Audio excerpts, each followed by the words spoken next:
Hello everyone. स्वागत है आपका हमारे यूट्यूब चैनल सफलतागंज में। आई होप आप सब बहुत बढ़िया होंगे एंड आपकी जो प्रिपरेशन है वो भी बहुत बढ़िया से चल रही होगी। तो फ्रेंड्स, जैसा कि आप सब जानते हैं, हम अपनी घटना चक्र की सीरीज को कर रहे थे, जिसमें हमने हिस्ट्री के घटना चक्र को ऑलरेडी कंप्लीट कर लिया है। और फिर मैंने आपका स्टार्ट किया था इकोलॉजी एंड एनवायरमेंट की घटना चक्र पूर्वावलोकन। तो मेरे पास उस समय हिंदी में घटना चक्र की पीडीएफ अवेलेबल नहीं थी, राइट। तो मैंने आपको इंग्लिश में एक टॉपिक करा दिया, ठीक है। उस टॉपिक का क्या नाम था? एनवायरमेंट एंड सस्टेनेबल डेवलपमेंट, ठीक है। पर्यावरण एवं सतत विकास, ये टॉपिक मैं आपको ऑलरेडी करा चुकी हूँ। बट आप में से कुछ लोगों का कमेंट था कि मैम हिंदी में कराइए, इंग्लिश में नहीं कराइए। तो फिर मैंने बहुत ढूंढा तो मुझे हिंदी की भी मिल गई, और अब हम इसको हिंदी में ही कंटिन्यू करेंगे। और जैसे अभी तक आपने घटना चक्र की सीरीज को अपना प्यार दिया है, वैसे ही आगे भी घटना चक्र की सीरीज को अपना प्यार दें। एंड यस, आप में से कुछ लोगों का कमेंट है कि मैम ज्योग्राफी स्टार्ट कराइए। देखिए, इन्वायरमेंट को ज्योग्राफी से पहले कराने का एक मेरा ऑब्जेक्टिव है, ठीक है। देखिए, इन्वायरमेंट जो है पार्ट, उसका बहुत सारा पार्ट आपकी ज्योग्राफी में कवर होता है। तो अगर हम इन्वायरमेंट को सेपरेटली पहले कर लेंगे तो ज्योग्राफी में हमें कुछ टॉपिक से राहत मिल जाएगी, ठीक है। वो टॉपिक हमें नहीं करने पड़ेंगे, क्योंकि ज्योग्राफी भी अपने आप में काफी वास्ट है और घटना चक्र काफी वास्ट है। और मुझे आपका 27 अक्टूबर से पहले ज्योग्राफी पॉलिटी सब कराना है, क्योंकि आपका यूपीपीएससी प्री लगा हुआ है और उसके बाद आरओ आरओ भी लगा हुआ है। तो जब हम घटना चक्र कंप्लीट कर लेंगे तब फिर मैं आपको अपने नोट्स भी प्रोवाइड करूंगी, जो मेरे खुद के हैंड रिटन नोट्स हैं, राइट। तो जल्दी जल्दी हमें सब कुछ करना है। तो जल्दी से हम स्टार्ट करेंगे आज के अपने सेशन को। एंड यस, अब हमारी घटना चक्र सारी हिंदी में ही कंटिन्यू होंगी, तो इसके लिए आप बिल्कुल भी परेशान ना हो। और जैसे अभी तक आपने अपना प्यार दिया है घटना चक्र की सीरीज को, वैसे ही आप आगे भी देते रहेंगे, ऐसी मुझे उम्मीद है। अगेन, सेशन को स्टार्ट करने से पहले, अगर आपने अभी तक हमारे चैनल सफलतागंज को नहीं सब्सक्राइब किया है तो जाएं और सबसे पहले हमारे चैनल सफलतागंज को सब्सक्राइब करें और बेल आइकॉन पे जरूर प्रेस करें, सो दैट जैसे ही मैं कोई वीडियो अपलोड करूं सबसे पहले नोटिफिकेशन आप तक पहुंचे और आप उस वीडियो का लाभ उठा पाए। तो चलिए स्टार्ट करेंगे आज के अपने सेशन को, जो कि पारिस्थितिकी, यानी जिसे हम क्या कहते हैं, इकोलॉजी भी बोलते हैं, ठीक है। इकोलॉजी भी बोलते हैं। थोड़ा सा हम इकोलॉजी के बारे में समझेंगे, जानेंगे। उसके बाद हम अपना कंटिन्यू करेंगे क्वेश्चंस को। एंड यस, मैंने जो फॉर्मेट इसमें अपनाया है, मैंने केवल क्वेश्चंस कराए हैं। तो आप में से जो लोग नोट्स भी साथ में, जैसे हम पढ़ते थे इंपॉर्टेंट पॉइंट्स, अगर वो चाहते हैं नोट्स को कि मैं नोट्स भी पढ़ाऊं, उसके बाद में क्वेश्चंस पे आऊं, तो आप कमेंट करके जरूर बताएं कि आपको नोट्स पढ़ने हैं या नोट्स नहीं पढ़ने हैं। और अगर नोट्स नहीं पढ़ने हैं तो फिर मैं जैसे केवल क्वेश्चन के फॉर्मेट पे चल रही हूँ, तो मैं क्वेश्चन ही कराऊंगी। उसी में जो मुझे लगेगा वो मैं चीजें समझा दूंगी और नोट्स में नहीं कराऊंगी। और अगर आपको नोट्स चाहिए तो आप कमेंट करके जरूर बताएं कि आपको नोट्स भी चाहिए, ठीक है। तो चलिए स्टार्ट करेंगे। पारिस्थितिकी या इकोलॉजी हमारा टॉपिक है। तो देखिए, पारिस्थितिकी या इकोलॉजी की अगर आप बात करेंगे, ठीक है, यहां से हम आ जाएंगे। तो यहाँ पर आप देख सकते हैं, थोड़ा सा आदत से मजबूर, ठीक है। तो ये जीव विज्ञान की एक शाखा है, ठीक है, बायोलॉजी की एक ब्रांच है, जिसमें जीव समुदायों और उनके वातावरण के बीच पारस्परिक संबंधों का अध्ययन किया जाता है। देखिए, इकोलॉजी में हम क्या पढ़ते हैं? इंटरैक्शन।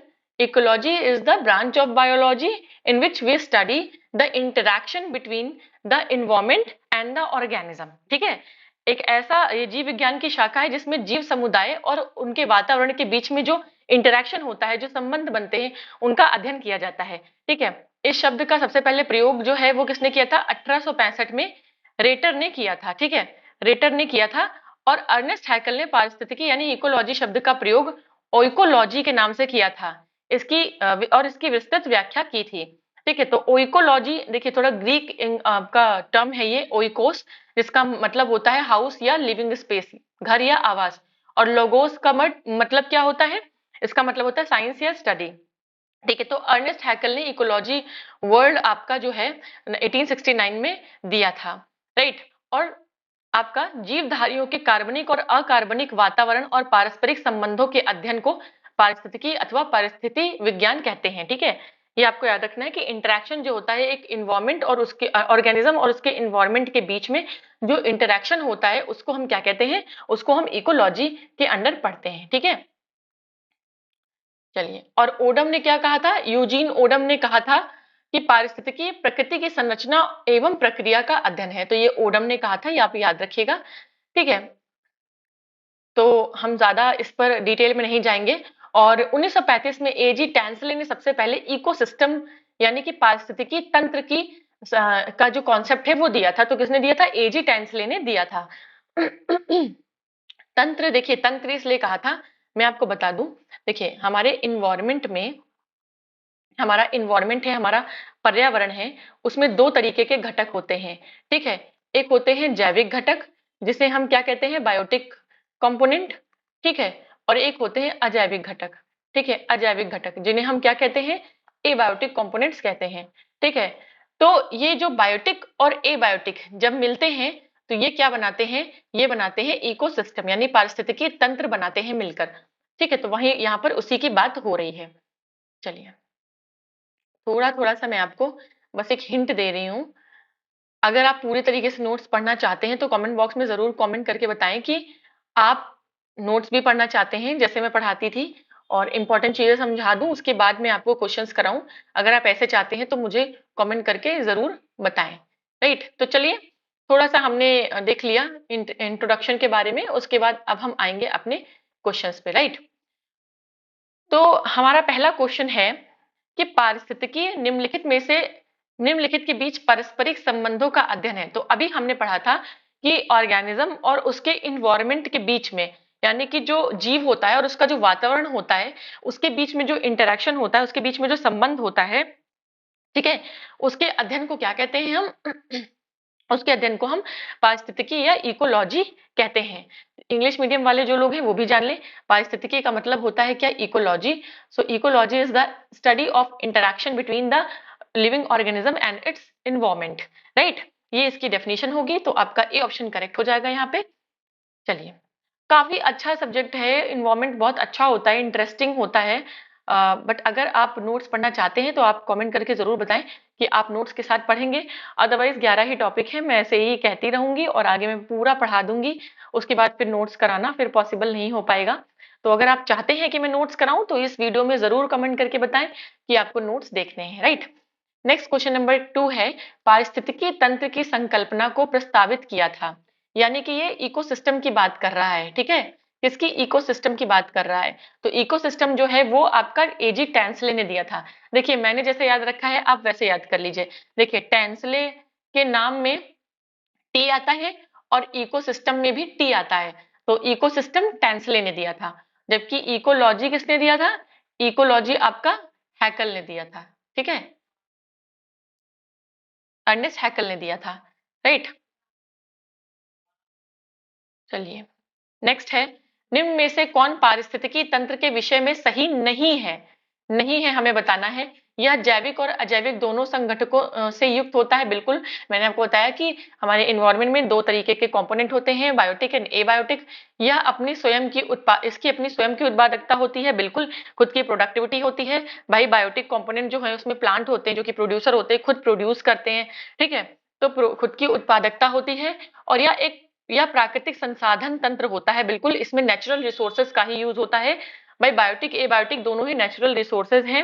बायोटिक में आपका प्लांट्स आ जाएगा, एनिमल्स आ जाएंगे और माइक्रो ऑर्गेनिजम्स आ जाएंगे, सूक्ष्म जीव जिन्हें हम बैक्टीरिया फंगस जो होते हैं जिन्हें बोलते हैं। और आपके एबायोटिक यानी अजैविक घटक जो है उसमें आपका आपका वायु आ जाएगा, एयर, ठीक है, और आपका वाटर आ जाएगा, जल आ जाएगा, ठीक है। ये सब आपके एबायोटिक कंपोनेंट हो जाएंगे, ठीक है। ये भी नेचुरल रिसोर्स है और बायोटिक कंपोनेंट भी आपके नेचुरल रिसोर्स है, तो ये बिल्कुल सही होगा।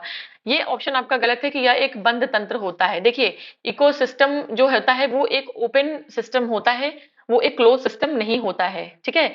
याद रखिएगा कि वो एक ओपन सिस्टम होता है, ना कि एक क्लोज सिस्टम होता है। देखिए क्यों ओपन सिस्टम होता है वो भी जान लीजिए कि पारिस्थितिकी तंत्र एक खुला तंत्र होता है, क्योंकि इसमें ऊर्जा तथा पदार्थों का लगातार निवेश यानी इनपुट होता है और बहिर्गमन यानी आउटपुट होता है, ठीक है। और देखिए इनपुट और आउटपुट एक ओपन सिस्टम में ही हो पाता है, बंद सिस्टम में, क्लोज सिस्टम में इनपुट आउटपुट, इनपुट तो हो जाएगा तो लेकिन आउटपुट नहीं होगा, ठीक है। तो ये एक ओपन सिस्टम की कैरेक्टरिस्टिक है, ना कि क्लोज सिस्टम की। नेक्स्ट क्वेश्चन नंबर 4 पर हम आएंगे। क्वेश्चन नंबर 4 क्या कह रहा है कि निम्नलिखित में से कौन एक पारिस्थितिकी तंत्र के संबंध में सही नहीं है? ठीक है, देखेंगे क्या सही नहीं है। पारिस्थितिकी तंत्र किसी निश्चित स्थान, समय, इकाई के समस्त जीवों तथा भौतिक पर्यावरण का प्रतिनिधित्व करता है। तो बिल्कुल एक यूनिट टाइम में वहां के जितनी भी फिजिकल इन्वायरमेंट है और जो बायोलॉजिकल इन्वायरमेंट है दोनों को दिखाता है, क्योंकि इसमें बायोटिक और एबायोटिक दोनों कंपोनेंट होते हैं। दूसरा, यह एक कार्यशील इकाई है, बिल्कुल ये एक वर्किंग यूनिट है। तीसरा है, इसकी अपनी उत्पादकता होती है, जो मैंने अभी आपको इसके पहले वाले क्वेश्चन में बताया कि इसका खुद का प्रोडक्शन होता है, खुद का प्रोडक्टिव सिस्टम होता है ये। एंड ये एक बंद तंत्र होता है, ये हमने पढ़ा, ये गलत है। ये एक ओपन सिस्टम होता है, क्योंकि इसमें लगातार जो मटेरियल है उसका इनपुट और आउटपुट होता रहता है, जो कि एक क्लोज सिस्टम में पॉसिबल नहीं है, जो कि केवल एक ओपन सिस्टम में ही पॉसिबल है। तो इसलिए ये ऑप्शन आपका सही हो जाएगा कि ये सही नहीं है। इसलिए ये ऑप्शन हमसे पूछा गया है कि सही नहीं है, तो ये ऑप्शन आपका करेक्ट हो जाएगा। नेक्स्ट क्वेश्चन पे आएंगे हम। नीचे दिए दो वक्तव्य दिए गए हैं, जिनमें से एक को असर्शन और एक को रीजन कहा गया है। हमें बताना है कि कौन सा ऑप्शन सही है इसके कंटेक्स्ट में। पहला है कि जीव मंडल एक खुला या विवृत तंत्र का उदाहरण है। बिल्कुल, हमने पढ़ा कि जीव मंडल जो है वो हमारा एक खुला या विवृत तंत्र का उदाहरण है, जो कि एकदम सही बात है, राइट। और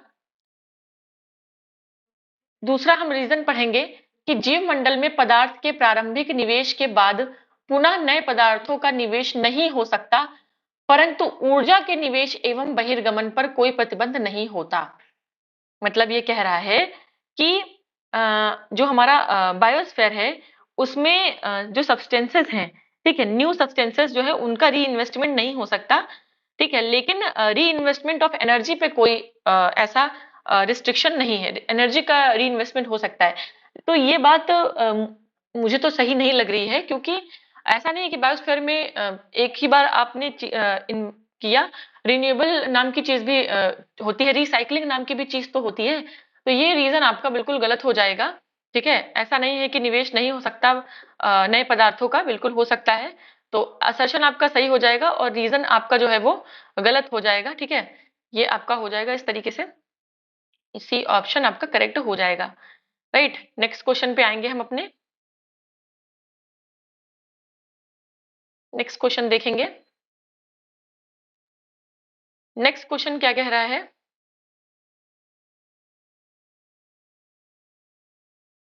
नेक्स्ट क्वेश्चन देखेंगे। पृथ्वी का सर्वाधिक वृहद पारिस्थितिकी तंत्र निम्नलिखित में से कौन सा है। पूछ रहा है कि जो लार्जेस्ट इकोसिस्टम है अर्थ पे, वो कौन सा इकोसिस्टम है, ठीक है। तो देखिए, पूछ रहा है जलमंडल यानी कि हाइड्रोस्फीयर, ठीक है, या जीवोम यानी कि बायोम जिसे कहते हैं, स्थल मंडल यानी कि लिथोस्फीयर, या जैव मंडल जिसमें बायोस्फीयर आता है।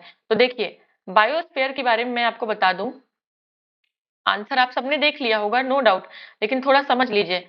बायोस्फीयर में जो है आपका हाइड्रोस्फीयर आ जाता है, ठीक है, एटमॉस्फेयर आ जाता है, और आपका लिथोस्फीयर आ जाता है, ठीक है।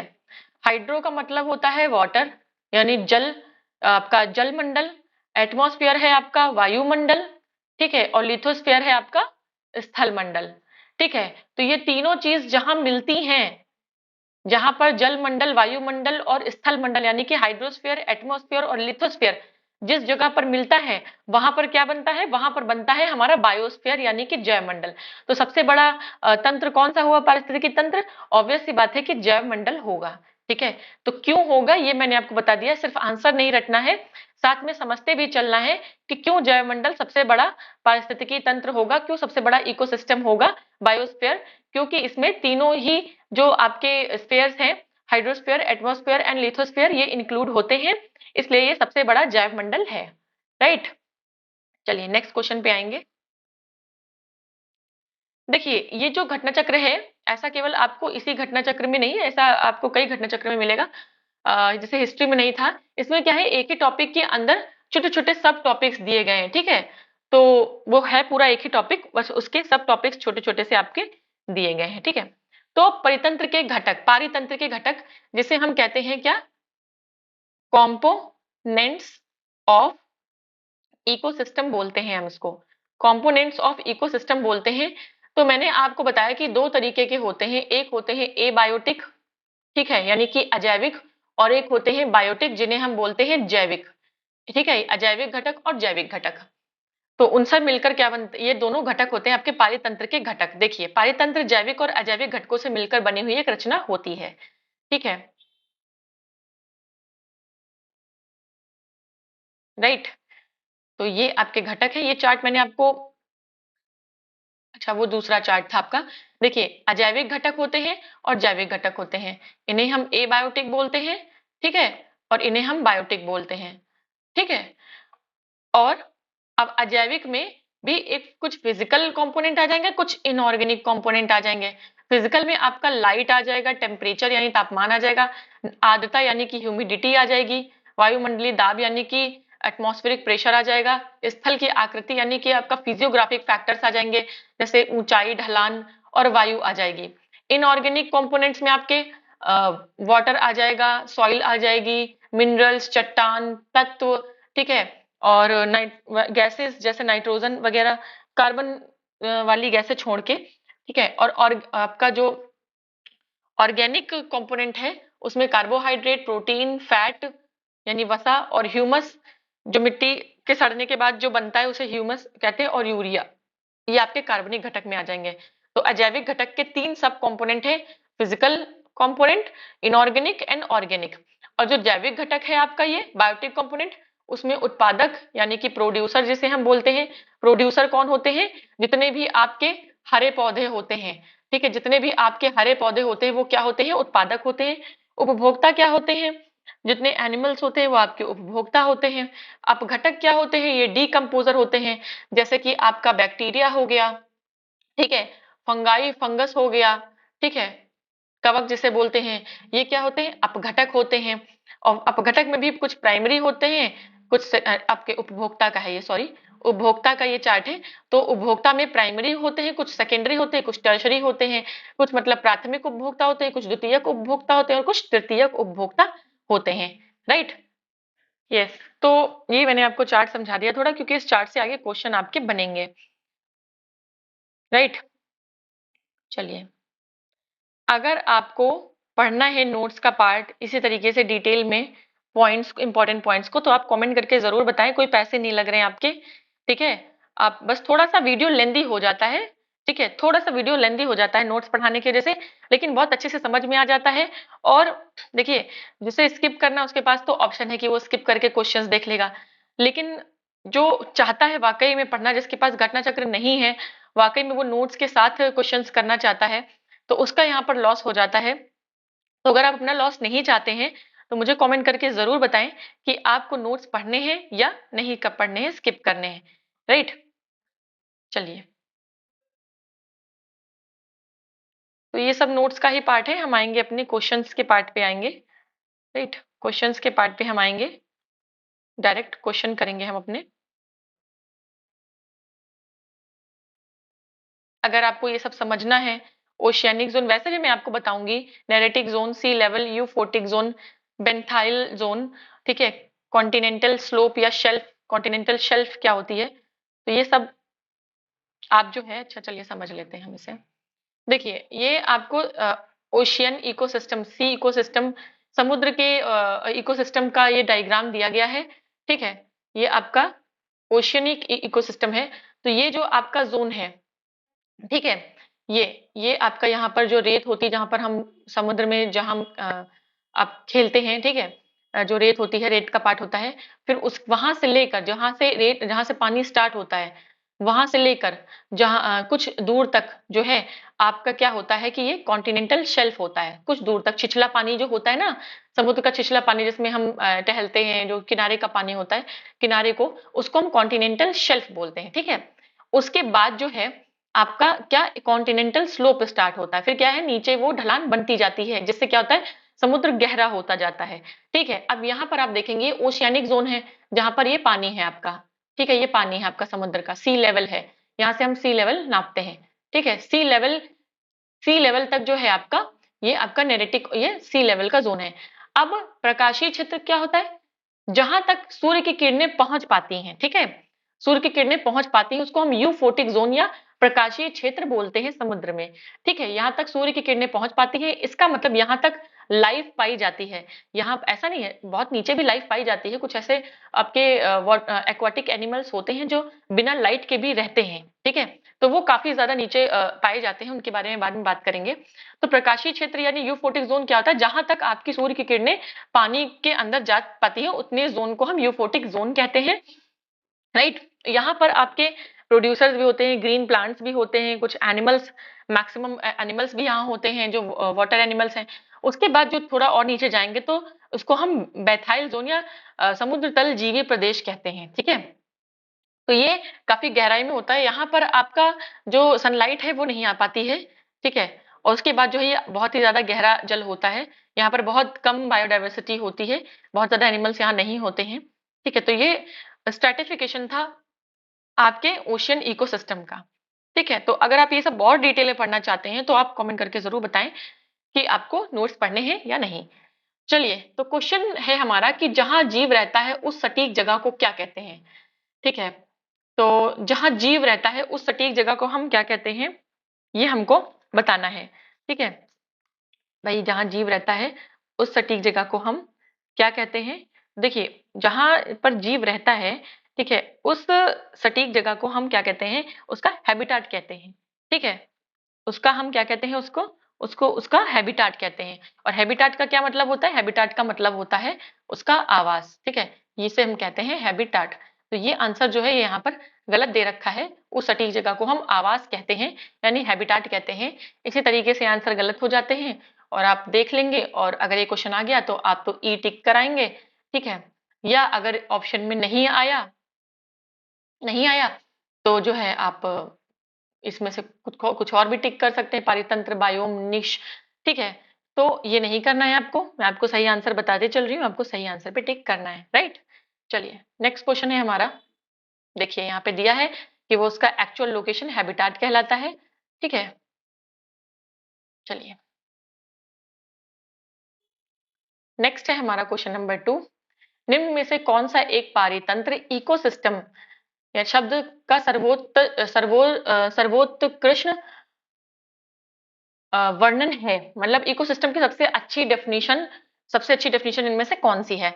एक दूसरे से अन्योन्य क्रिया करने वाले जीवों यानी ऑर्गेनिज्म का एक समुदाय। ठीक है, सबसे अच्छी डेफिनेशन हमें बतानी है।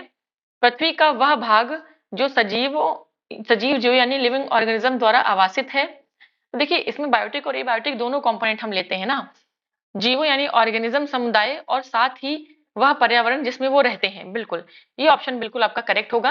हमने पढ़ा है कि इकोसिस्टम क्या होता है, कि जो ऑर्गेनिज्म होता है और जो उसका इन्वायरमेंट होता है यानी कि उसका जो पर्यावरण होता है उसके बीच में जो इंटरेक्शन होता है उसे हम क्या कहते हैं, इकोसिस्टम कहते हैं। तो सी ऑप्शन आपका एकदम करेक्ट हो जाएगा। ठीक है, डी हमें देखने की जरूरत भी नहीं है, डी हमें देखने की जरूरत भी नहीं है। राइट, चलिए नेक्स्ट है हमारा, अधोलिखित में कौन सा जीव से जैव मंडल तक जैविक संगठन का सही क्रम है।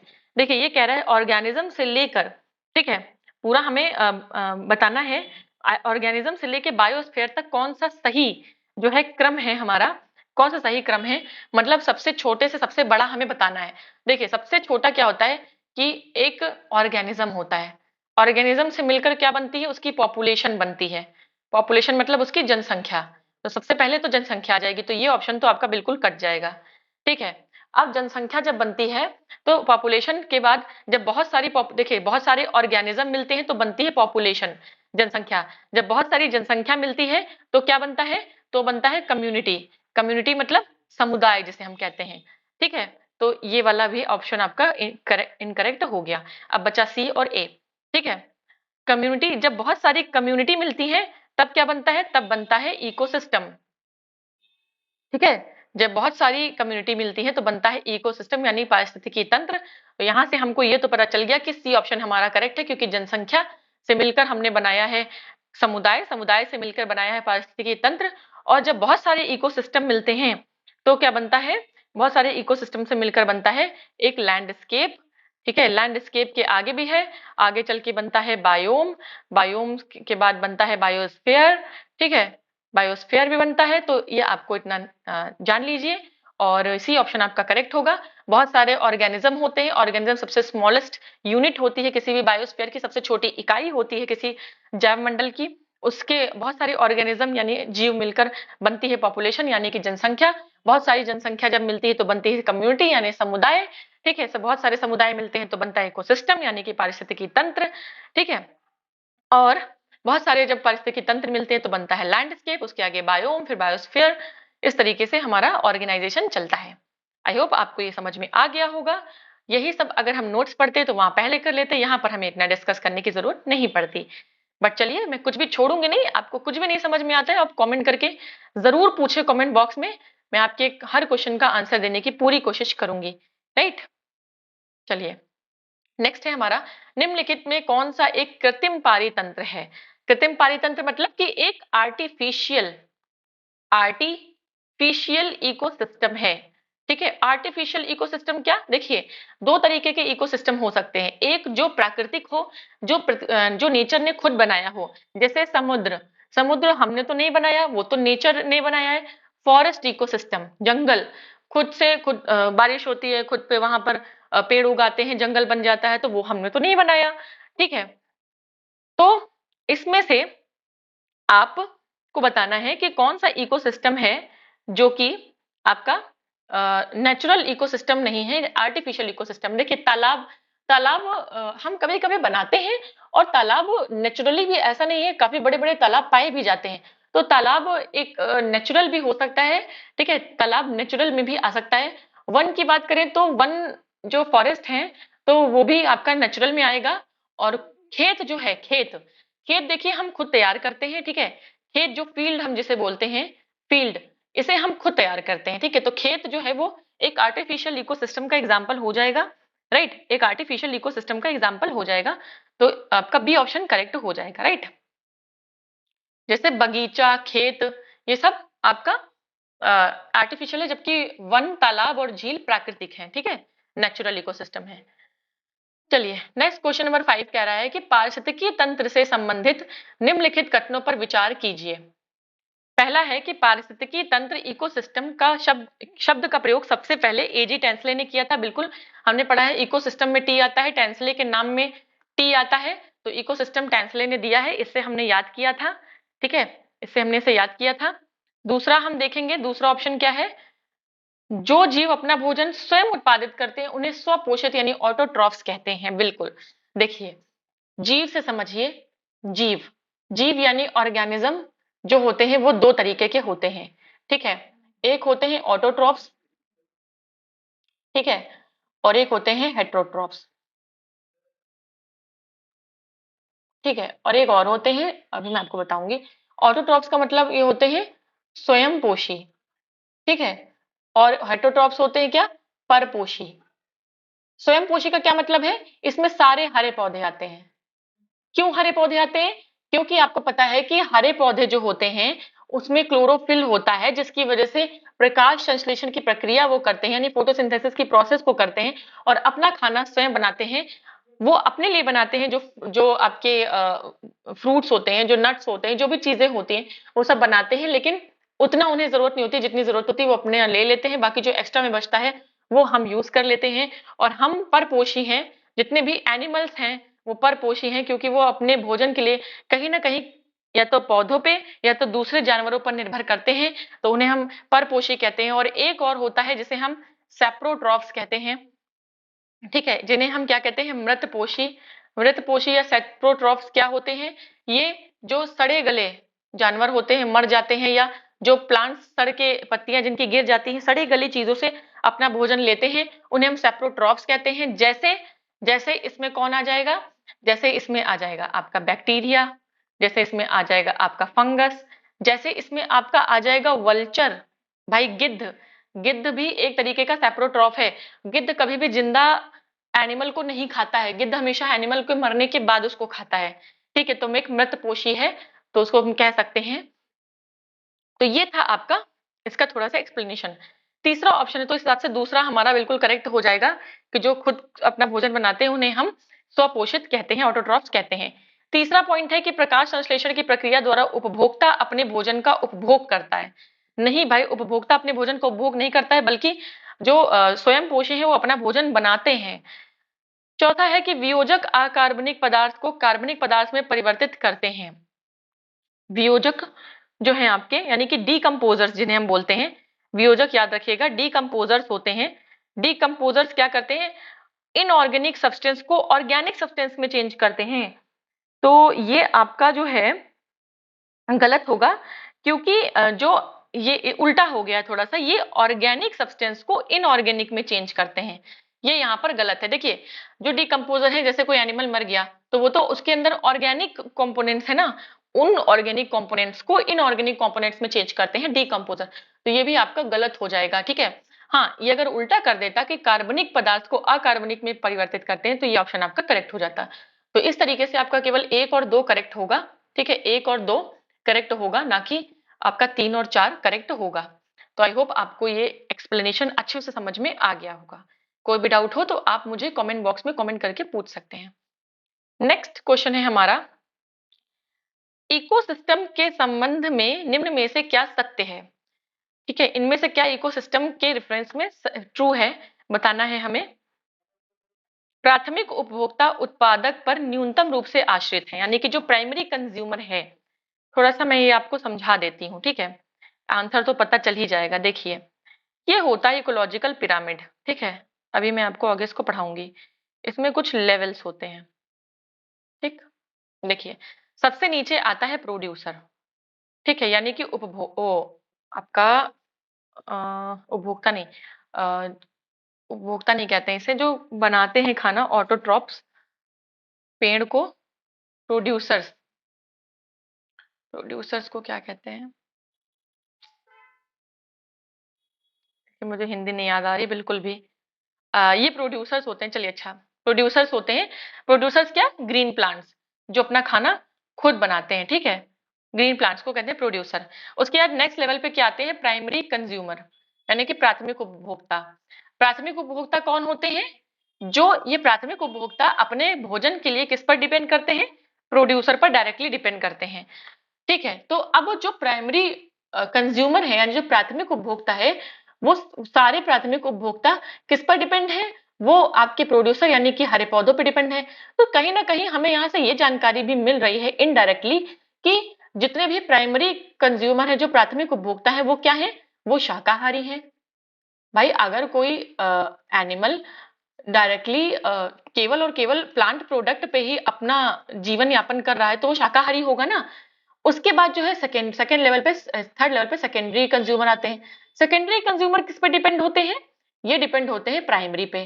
तो इसका मतलब, और इन पे भी डिपेंड होते हैं, मतलब कि प्रोड्यूसर भी को भी, ग्रीन प्लांट्स को भी खा लेते हैं, और ये प्राइमरी कंज्यूमर्स को भी खा लेते हैं, ठीक है। उसके बाद जो है आपके टर्शरी टर्शरी कंज्यूमर्स होते हैं, टर्शरी कंज्यूमर्स होते हैं, ठीक है। टर्शरी कंज्यूमर्स जो है वो आपके, इनको हम टॉप कॉर्निवोर्स बोलते हैं। टॉप कॉर्निवोर्स होते हैं, इसमें जैसे आपका शेर आ जाएगा, चीता आ जाएगा, ये सब, ये केवल और केवल ये जो है सेकेंडरी कंज्यूमर पे ही अपने भोजन के लिए डिपेंड रहते हैं, यानी कि पूरे तरीके से मांसाहारी होते हैं, ठीक है, पूरे तरीके से मांसाहारी होते हैं, राइट। हाँ, प्रोड्यूसर को हम उत्पादक बोलते हैं, यहाँ लिखा तो है, कभी कभी ध्यान नहीं आता है। तो यहाँ से अब देखिए, क्वेश्चन को हमें टैकल करना है कि इकोसिस्टम के संदर्भ में क्या सही है, कि जो प्राथमिक उपभोक्ता है, यानी कि जो प्राइमरी कंज्यूमर हमने बनाया है, ये उत्पादक पर न्यूनतम रूप से आश्रित है। भाई, यानी प्रोड्यूसर पर न्यूनतम रूप से आश्रित है। भाई, कैसे प्रोड्यूसर पर, इस पर न्यूनतम रूप से कहाँ आश्रित है, पूरी तरीके से शाकाहारी है। तो ये ऑप्शन आपका गलत हो जाएगा, ठीक है। प्राथमिक उपभोक्ता उत्पादकों के से संख्या में अधिक होते हैं। देखिए, कह रहा है कि प्राइमरी कंज्यूमर जो है वो ग्रीन प्लांट से ज्यादा होते हैं, प्रोड्यूसर से ज्यादा होते हैं। ऐसे कैसे होगा, अगर प्राइमरी कंज्यूमर ग्रीन ये से प्रोड्यूसर से ज्यादा होंगे, तो ये ज्यादा रह ही नहीं पाएंगे, क्योंकि खाने की कमी हो जाएगी ना इनको, तो ये तो जिंदा नहीं रह पाएंगे। तो ये भी गलत है आपका। उत्पादक प्राथमिक उपभोक्ता से अधिक है, ये बात बिल्कुल सही है। ग्रीन प्लांट्स जो हमारे प्रोड्यूसर्स हैं, उनकी संख्या ज्यादा है, किससे, जो हमारे प्राइमरी कंज्यूमर्स यानी प्राथमिक जो उपभोक्ता है, उनसे ज्यादा है। और लास्ट है हमारा, द्वितीयक उपभोक्ता अधिकतम होने के साथ साथ बहुत शक्तिशाली हैं, यानी कि जो सेकेंडरी कंज्यूमर है वो सबसे ज्यादा है और सबसे शक्तिशाली है। तो देखिए, ज्यादा का तो पता नहीं, लेकिन शक्तिशाली तो नहीं हो सकते, क्योंकि उनसे भी ऊपर अभी टर्शरी कंज्यूमर हैं, तृतीयक उपभोक्ता हैं, जिन्हें हम टॉप कॉर्निवोर्स बोलते हैं, वो ज्यादा शक्तिशाली हैं, जो कि हम जानते हैं। तो ये भी आपका गलत हो जाएगा। सी ऑप्शन आपका करेक्ट होगा। क्यों करेक्ट होगा वो मैंने आपको विद डायग्राम यहाँ पर समझा दिया है। ठीक है, चलिए नेक्स्ट क्वेश्चन पर हम अपने आएंगे। नेक्स्ट क्वेश्चन देखेंगे क्या कह रहा है। असर्शन रीजन टाइप का क्वेश्चन है। असर्शन कह रहा है कि पारिस्थितिकीय तंत्र के विविध अवयव आपस में एक दूसरे पर निर्भर नहीं होते हैं, या नहीं होते हैं, यहाँ पर लगा लेंगे, मिसप्रिंट बहुत होता है हिंदी में। ठीक है, तो देखिए ये तो बिल्कुल गलत हो जाएगा। हमें पता है कि बायोटिक एबायोटिक दोनों कंपोनेंट एक दूसरे पे डिपेंड होते हैं। ठीक है, देखिए कैसे, हरा पौधा है ये एक, ठीक है, ये क्या है, ये एक जैव घटक है, भाई प्रोड्यूसर है, जैव घटक हो गया। अब हम कह रहे हैं कि ये बिल्कुल भी एबायोटिक कंपोनेंट पे डिपेंड नहीं करता है, मतलब कि जो अजैविक घटक है उन पे डिपेंड नहीं करता है। तो भाई कैसे नहीं डिपेंड करेगा, अजैविक घटक मान लीजिए टेम्परेचर है, सूर्य का प्रकाश है, जब तक ये इसको नहीं मिलेगा, इसमें प्रकाश संश्लेषण नहीं होगा, इसका भोजन नहीं बनेगा, इसका तो जीवन ही खत्म हो जाएगा। तो कैसे डिपेंड नहीं है, बिल्कुल डिपेंड है। रीजन है, मानव क्रियाओं से वातावरण प्रभावित होता है। यस, ये बिल्कुल सही है। जितनी भी हमारी ह्यूमन एक्टिविटीज हैं, जिन्हें हम साइंस में क्या कहते हैं, मैंने आपको कल भी बताया था, एंथ्रोपोजेनिक एक्टिविटीज बोलते हैं। ठीक है, तो एंथ्रोपोजेनिक आ जाए या मानव क्रिया आ जाए, ठीक है, ये दोनों एक ही बात है। ये वातावरण को बहुत प्रभावित करते हैं, बिल्कुल प्रभावित करते हैं। हमारी एक्टिविटीज की वजह से जो बायोडाइवर्सिटी लॉस हो रहा है, पोल्यूशन बढ़ रहा है, ठीक है, ओवर पॉपुलेशन हो रही है, ओवर ग्रोथ हो रही है। तो हमारा असर्शन गलत है, लेकिन रीजन हमारा बिल्कुल करेक्ट स्टेटमेंट है। ठीक है, तो असर्शन गलत है, रीजन सही है, डी ऑप्शन आपका बिल्कुल सही हो जाएगा। देखिए इतना आसान सा क्वेश्चन यूपी पीसीएस 2021 में आया। आप अगर समझ के पढ़ेंगे तो आप कम से कम 5 से 6 क्वेश्चन आपके यूपी पीएससी में इससे आते हैं, तो आप देख सकते हैं। नेक्स्ट है, निम्नलिखित में से कौन कृत्रिम पारिस्थितिकी तंत्र है, आर्टिफिशियल इकोसिस्टम है। तो हमने पढ़ा था कि वन, झील, घास का मैदान, ये सब आपके कृत्रिम नहीं है, ये सब आपके नेचुरल है, यानी कि प्राकृतिक है। लेकिन धान का खेत, खेत कैसा भी हो, फील्ड कैसे भी हो, राइस की हो, गेहूं की हो, कैसा भी खेत हो, वो हमने बनाया है, ठीक है, मैन मेड है, तो ये आपका कृत्रिम हो जाएगा। बहुत ही आसान क्वेश्चन था। नेक्स्ट है हमारा, निम्नलिखित में कौन सा एक पारिस्थितिकीय तंत्र पृथ्वी के सर्वाधिक क्षेत्र पर फैला हुआ है, सबसे ज्यादा क्षेत्र पर फैला हुआ है। तो देखिए कॉमन सेंस थोड़ा सा यहाँ पर हम अपना लगा लेंगे। ठीक है, अर्थ पर जो है आपका कितना अपना कॉमन सेंस लगा लेंगे कि हमारी पृथ्वी का 71% भाग किससे ढका हुआ है, भाई पानी से ढका हुआ है। ठीक है, तो ऑब्वियस सी बात है जो समुद्र का, और उसमें भी जो पानी है, आपको पता होगा कि 97% वाटर जो है वो तो ओशन में है। ठीक है, और आपका जो बाकी का जो 2 पॉइंट समथिंग परसेंट जो वाटर है, वो लगभग 3% बचा हमारे पास। ये 97% निकालने के बाद 3% में भी लेस देन 1% वाटर जो है वो पीने के योग्य है। ठीक है, पीने योग्य है, पीने योग्य है, जिसे हम क्या कहते हैं, जिसे हम पोर्टेबल वाटर कहते हैं, पोर्टेबल वाटर कहते हैं, पोर्टेबल वाटर कहते हैं। क्वेश्चन जो कि आया हुआ था आपका यूपीपी में, ये कितना परसेंट पोर्टेबल वाटर है, 1%, 1% से कम, 1% से ज्यादा, लेस देन 1% हमारे पास पीने का पानी यानी पोर्टेबल वाटर, जिसमें आपका नलकूप आ जाता है, कुआं आ जाता है, ठीक है, साफ पानी, मीठा पानी जिसे कहते हैं। और जो बचा 2 पॉइंट समथिंग परसेंट जो पानी है, वो किस फॉर्म में है, वो ग्लेशियर्स के फॉर्म में है। ठीक है, ग्लेशियर्स के फॉर्म में, और आपका ठीक है बर्फ के फॉर्म में है। तो आप यहाँ से पता कर सकते हैं कि सबसे ज्यादा जो है ओशन में पानी है, सबसे बड़ा इकोसिस्टम समुद्र का इकोसिस्टम ही हो जाएगा। कॉमन सेंस लगा के भी हम ये क्वेश्चन कर सकते थे। देखिए यहाँ पर भी दिया है 71% पार्ट पर जो है जलीय पारिस्थितिकी तंत्र है, क्योंकि पानी है, तो ऑब्वियस की बात है कि ओशनिक इकोसिस्टम सबसे बड़ा इकोसिस्टम हो जाएगा। राइट, नेक्स्ट क्वेश्चन है, निम्नलिखित में से कौन एक विश्व का विशालतम पारिस्थितिकी तंत्र है। तो विश्व का सबसे बड़ा पारिस्थितिकी तंत्र, रिपीटेड क्वेश्चन अगेन, समुद्र का जो पारिस्थितिकी तंत्र है वो सब है। ठीक है, नेक्स्ट है, सबसे अधिक स्थिर पारिस्थितिकी तंत्र कौन सा है। देखिए सबसे बड़ा पूछ लिया, ठीक है, अब कह रहा है सबसे ज्यादा स्टेबल कौन सा है। ठीक है, पूछ रहा है सबसे ज्यादा स्टेबल जो इकोसिस्टम है। ठीक है, सबसे ज्यादा स्टेबल इकोसिस्टम कौन सा है, राइट। तो देखिए सबसे ज्यादा जो स्टेबल इकोसिस्टम है भाई, जो सबसे बड़ा है वही सबसे स्टेबल होगा, ठीक है। तो इतना बड़ा है, स्टेबल है, तभी तो अपने आप को मेंटेन करके रखा है। तो महासागरीय या सागरीय जो इकोसिस्टम है वो आपका सबसे ज्यादा स्टेबल इकोसिस्टम है, राइट। ओके। तो इसमें नेक्स्ट सब टॉपिक आ गया हमारा पारिस्थितिकीय असंतुलन, यानी कि जिसे हम क्या कहते हैं, इकोलॉजिकल इम्बैलेंस कैसे होता है। ठीक है, बहुत सारे कारण हैं इकोलॉजिकल इम्बैलेंस के, वो हम इसमें पढ़ेंगे कि इकोलॉजिकल इम्बैलेंस कैसे होता है। तो चलिए स्टार्ट करेंगे इसको, इकोलॉजिकल इम्बैलेंस को। इकोलॉजिकल इम्बैलेंस हम देखेंगे यानी पारिस्थितिकी असंतुलन। ठीक है, इसके क्वेश्चंस पे आएंगे। देखिए पारिस्थितिकी असंतुलन या इकोलॉजिकल इम्बैलेंस की अगर हम बात करें तो देखिए यहाँ पर ये एक चार्ट दिया है जिससे आप समझ सकते हैं कि क्या कारण होते हैं। ठीक है, यहाँ वैसे तो डिफॉरेस्टेशन का कारण बताया गया है। डिफॉरेस्टेशन को हम वनोन्मूलन कहते हैं, मतलब कुल मिलाकर पेड़ों को काटना, ठीक है, डिफॉरेस्टेशन कहलाता है।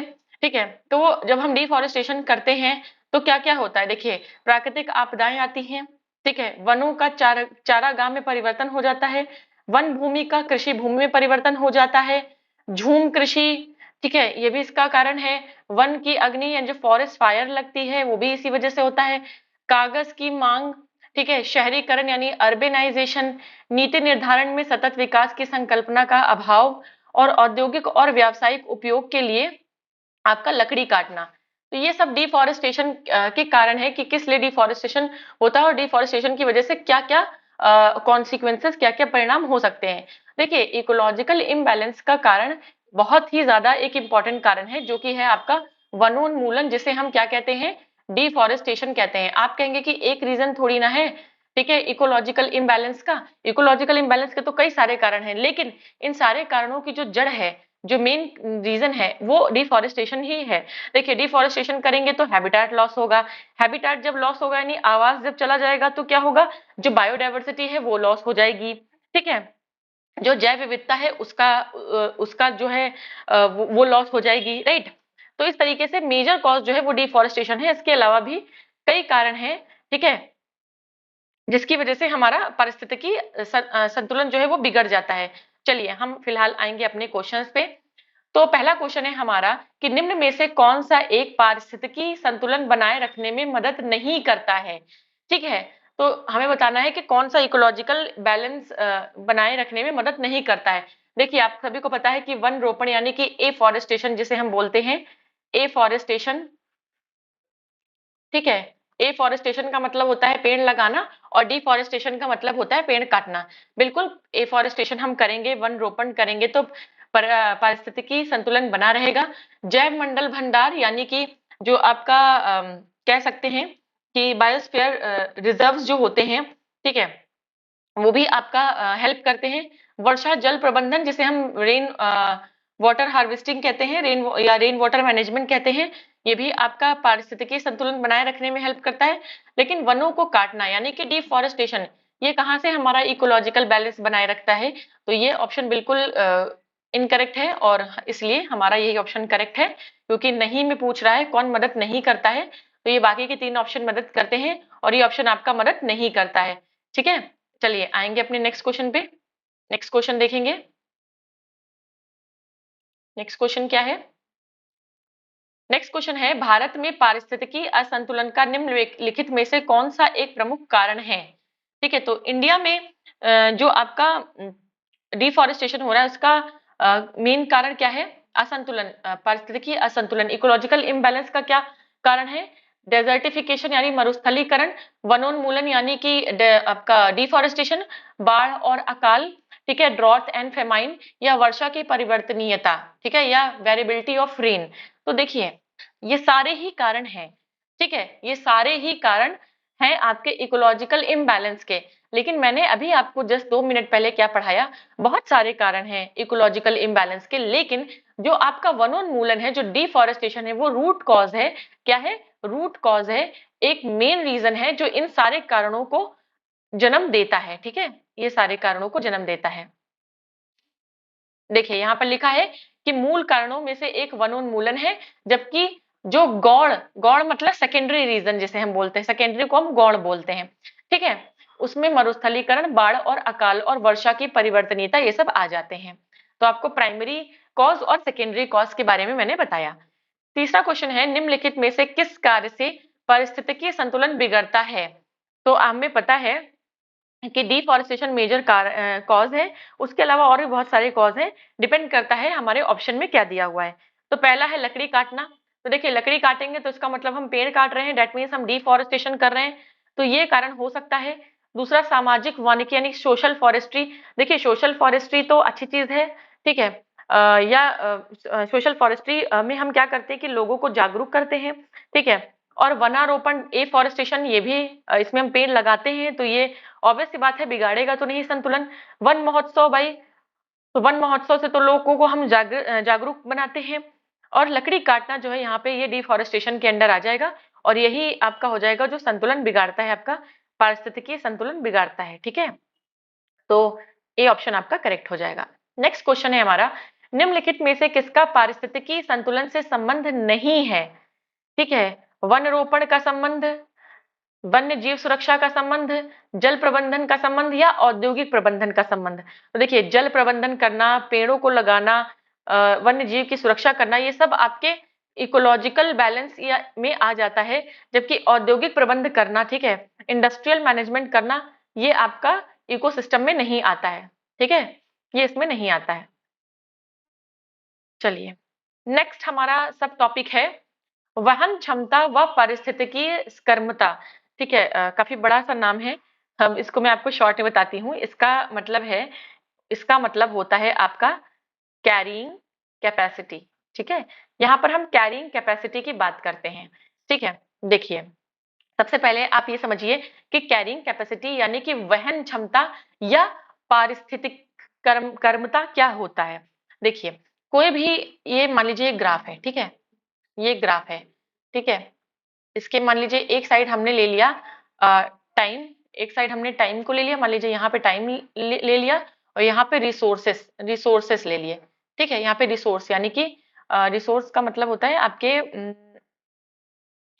रिसोर्सेस कभी कभी छोटी छोटी चीजें याद नहीं आती हैं। खैर एक तरफ आपने रिसोर्सेस ले लिए, ठीक है, और आपका एक साइड क्या हो गया, टाइम ले लिया। तो आप क्या करेंगे, जैसे कि आपका एक ये 1 घंटे, 1 दिन, 2 दिन या 1 महीने, 2 महीने, 3 महीने, 4 महीने का आपने स्केल ले लिया। आपने देखा कि रिसोर्स हमारा बढ़ रहा है, टाइम के साथ रिसोर्स बढ़ रहा है, रिसोर्स बढ़ रहा है, रिसोर्स बढ़ रहा है, रिसोर्स बढ़ रहा है और बढ़ता ही जा रहा है। लेकिन देखिए, और हम ये, या यहाँ पर टाइम गलत होगा मेरे हिसाब से, यहाँ पे कंजप्शन ले लेते हैं, ठीक है। कंजप्शन या उस चीज का कंजप्शन मतलब किसी चीज का भोग करना, ठीक है।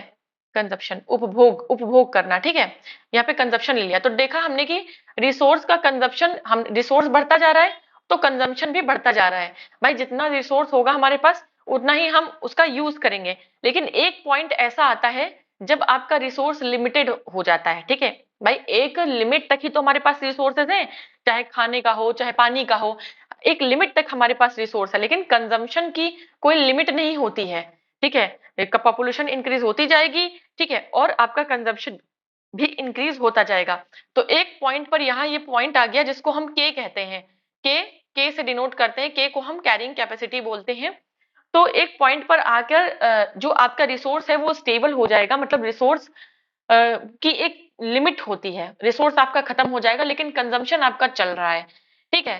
तो जहां तक आपके डिमांड को यानी कंजम्पशन को रिसोर्स पूरा कर पाता है, वो होता है उस इकोसिस्टम की कैरिंग कैपेसिटी, ठीक है। जितना हमारी डिमांड है, उस इकोसिस्टम की जितनी डिमांड है उतना वो रिसोर्सेज दे पा रहा है, ठीक है। लास्ट लिमिट जो है उसको हम कहते हैं कैरिंग कैपेसिटी, इसे हम के से डिनोट करते हैं।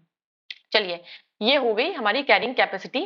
तो थोड़ा सा डीप था कि आप इस टर्म से बिल्कुल अनभिज्ञ ना रहें, बिल्कुल भी थोड़ा सा फैमिलियर हो जाए आप इस टर्म से कि कैरिंग कैपेसिटी एक्चुअली में होती क्या है। तो मैंने आपको बताया कि क्या होती है कैरिंग कैपेसिटी। तो वहन क्षमता अथवा जनसंख्या वहन क्षमता किसी भौगोलिक क्षेत्र के पारितंत्र में किसी जीवधारी प्रजाति की उस अधिकतम जनसंख्या के रूप में परिभाषित की जाती है जिसे उस पारितंत्र के संसाधन पोषण प्रदान कर सकते हैं। और अगर पॉपुलेशन कैरिंग कैपेसिटी के ऊपर बढ़ती है तो फिर आपका इकोसिस्टम हमेशा खराब होगा, डिस्ट्रॉय होगा, ठीक है, उसमें नुकसान होगा, डैमेज होगा। वहन क्षमता से अधिक जनसंख्या वृद्धि उस पारितंत्र पर दबाव डालेगी और अत्यधिक वृद्धि उस तंत्र के विफल हो जाने का कारण भी बन सकती है। जो आपका इकोसिस्टम है वो डैमेज भी हो सकता है, ठीक है। और इसे हम और बिना पर्यावरण की रुकावट के प्रजनन की क्षमता को जैविक विभव यानी बायोटिक पोटेंशियल कहते हैं, ठीक है। जो आपका प्रजनन की क्षमता है बिना किसी रुकावट के, बिना किसी नेचुरल रिस्ट्रिक्शन के, ठीक है, नेचुरल रिस्ट्रेंट के, जो बायोलॉजिकल आपका जो रिप्रोडक्टिव कैपेसिटी है उसे हम जैविक विभव या बायोटिक पोटेंशियल कहते हैं। इसे स्मॉल आर से दिखाते हैं, ठीक है। और अगर पर्यावरणीय प्रतिरोध बढ़ने के साथ वृद्धि ये रुक जाती है, राइट। और वृद्धि एक निश्चित ऊपरी सीमा तक ही होती है, इस ऊपरी सीमा को वहन क्षमता कहते हैं।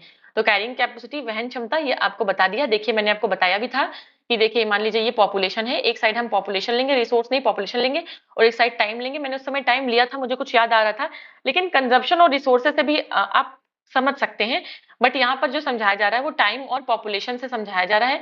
देखिए पॉपुलेशन बढ़ती जा रही है, टाइम के साथ बढ़ती जा रही है, बढ़ती जा रही है, और एक लिमिट आ गई जिसे हमने कैरिंग कैपेसिटी के से दिखाया था।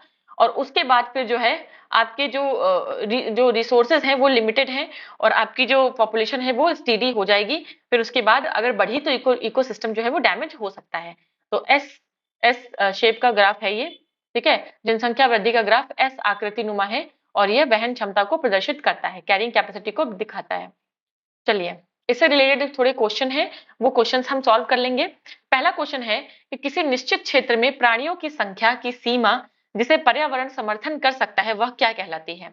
देखिए किसी निश्चित क्षेत्र में प्राणियों की वह संख्या यानी कि वो पॉपुलेशन जिसके लिए रिसोर्सेस अवेलेबल हैं, ठीक है, जिसके लिए इन्वायरमेंट एकोमोडेट कर सकता है, वो क्या कहलाता है, वो कहलाता है उसकी कैरिंग कैपेसिटी यानी कि वहन क्षमता जिसे कहते हैं, ठीक है। अभी हमने पढ़ा कि वहन क्षमता कहलाता है।